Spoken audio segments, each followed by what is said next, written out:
Nothing in this moment. We have all seen he came off, but with an injury like this, we always have to wait minimum 24 hours. Then medical can do their job, and then they can set the diagnosis.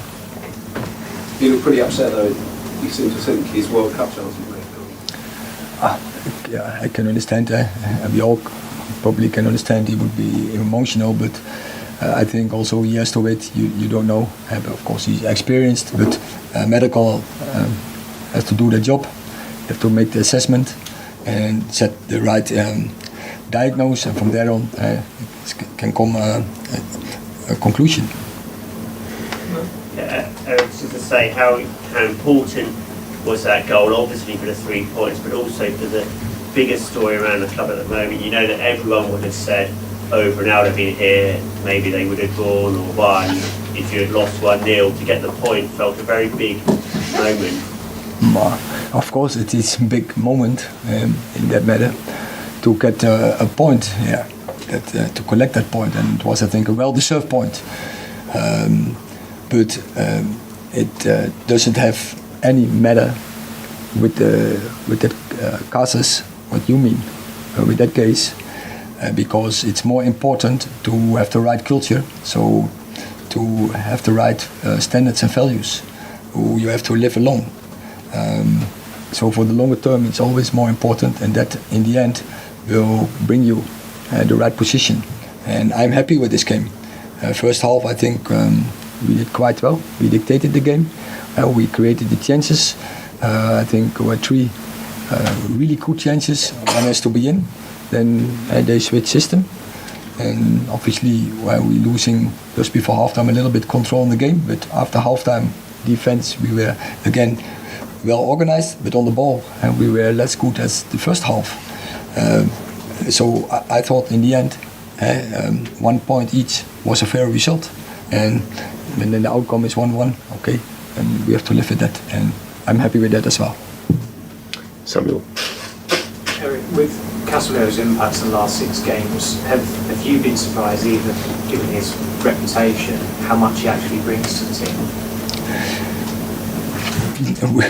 That is why we brought him in, and we know he's capable to do that.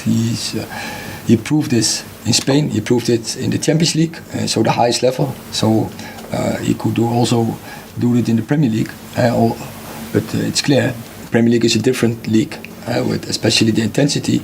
So he needed a short period to adapt to that. And now from game to game, you see him growing, and you see how important it is for our game. And he brings the composure, he brings the organization. And then when he then also even scores a goal, then you bring a lot to a team. Your famous predecessor Alex Ferguson often used to win games or get goals late on. It's a big part of United's history and their traditions. How has that changed the dynamic with the players and the belief that they can keep going and get the goals that they can? I think also that's why I'm happy in this stage of the season with this point when you are capable to fight back like we did, and we did it last week against Omonia to get the win. We did it today after you are down. You give resilience. You show resilience, and that is a really big theme for big teams, to have that in your capabilities, and also therefore that is what Casímero, among others, is bringing into the squad and into this team. Laurie. Hi. You were quite animated in the second half. I just wondered, what were you thinking? Were you having issues with the players following out what you wanted them to do? Issues, the decisions on the ball, but it's not that strange.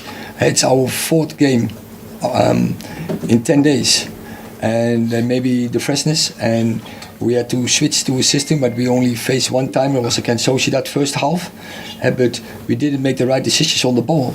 Second half we didn't switch enough, and then when we came in the final third, we were a little bit uncomposed and not show the composure and patience, then I'm sure we will create also in the second half more chances against this Chelsea, but we didn't. But I think also we didn't concede big chances, so that was the good thing, and then I think a point was a fair result. Obviously, in circumstances, not having Cristiano available, you had Marcus up there, then Bruno, then Scott, I think finished as centre forward. What did you make of having to shuffle it like that? Yeah, but it's the fourth game in 10 days, and you see, especially with the strikers, there's a little bit lack of freshness, and especially in the end, also the power then you get a lack of, and we didn't score the goals, so we already had to score first half, and then you make your life easier. But when you get away after you are cut down here in Stamford Bridge, I think that's good. There's one here. Hi Erik, I appreciate you have been very wrapped up in the game, but a homophobic chant was heard several times from the United fans. How disappointed are you that happened? I think it doesn't belong in the stands, but when I call the stands, when I mention the stands, I mean the whole stadium, because also when Rafa Faraán came out, it was the same on the other side, the Chelsea fans, so we all don't do it. One over there. Do you think that McTominay was foolish on the penalty? I have to see it back, and then I will tell him. But yeah, I think the ref have considered the situation, and he made his decision. The VAR didn't came on the line, so we have to accept it. Question here. Erik, in the first 30 minutes you blew Chelsea away. Is that part of your ideal vision for United? Is that how you see them going forward in terms of going to the opposition's home and dominating them? That was a good part. It was in the game, and yeah, it's part of our philosophy to dominate the games like this, and especially when you can do it against a team as Chelsea, which one of the best teams in the Premier League. That gives a good feeling, and so now we have to do it over 90 minutes. Even when an opponent is switching systems, it doesn't have to take influence. Okay, last question. Erik, Rashford against Liverpool looked energised. Rashford against Arsenal looked energised. He was a threat again today. How have you re-energised him? Because he was flatlining last season. I don't know last season, but I'm really happy with the energy he is bringing this year in our team. So I'm really happy with his performance every time again. Do you think down the middle is his best position? He can play, I think, in the front as striker, all the positions. Doesn't matter where. Thank you very much. Yeah? Okay, cool.